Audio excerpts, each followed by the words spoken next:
क्या आप निरंतर नाम जपना चाहते हैं? क्या आप अपने कल्याण के प्रयासों को अधिक तेज करना चाहते हैं?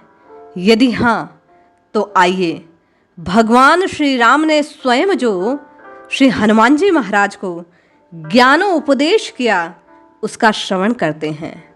इस पुरुषोत्तम मास में, इस अधिक मास में, इस पावन सावन के महीने में अपने आप को बाबा भोलेनाथ के समान राम नाम के प्रेम में रंगने का प्रयास करते हैं। स्कंद पुराण में राम सेतु की स्थापना, रामेश्वर लिंग की स्थापना के बाद श्री राम प्रभु ने जो हनुमान जी से बात कही, निश्चय ही उसको श्रवण करने के बाद आप और मैं, हम सब राम राम राम राम की ध्वनि में निरंतर नाचेंगे, गाएंगे और मदमस्त हो जाएंगे। राम जी को पुकार कर राम जी को प्राप्त करने का ये जो हमारा स्वप्न है, ये हमारी जो कामना है, निश्चय माने इसकी पूर्ति के लिए एक और दृढ़ कदम हम रख लेंगे।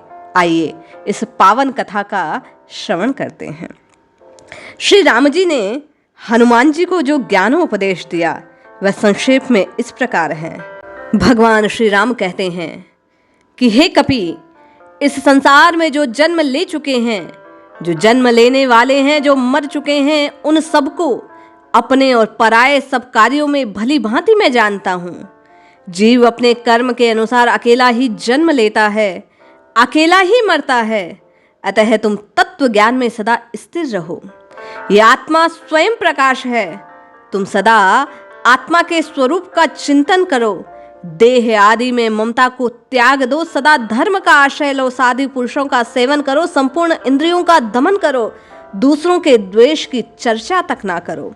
शिव और विष्णु आदि देवताओं की सदा पूजा करो। सर्वदा सत्य बोलो। आत्मा और परमात्मा की एकता का अनुभव करो। राग और द्वेष से बंधकर जीव धर्म और अधर्म के वशीभूत होते हैं तथा उन्हीं के अनुसार देव, त्रियक, मनुष्य आदि योनियों और नरकों में पड़ते हैं। हे वायुनंदन, मुझसे परमार्थ की बात सुनो। ये संसार एक गड्ढे के समान है। इसमें कुछ सुख नहीं।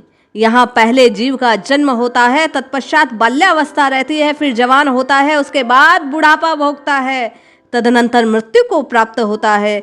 मृत्यु के बाद पुनः जन्म का कष्ट भोगता है। इस प्रकार अज्ञान के प्रभाव से ही मनुष्य दुख पाता है। अज्ञान की निवृत्ति हो जाने पर उसे उत्तम सुख की प्राप्ति होती है। मेरे प्रभु कहते हैं कि अज्ञान की निवृत्ति ज्ञान से होती है।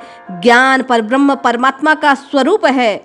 वेदांत वाक्य के श्रवण मनन से जो ज्ञान होता है वह विरक्त पुरुषों को ही हो सकता है। श्रेष्ठ अधिकारी को गुरु कृपा से ज्ञान होता है। ये सत्य सत्य सत्य है।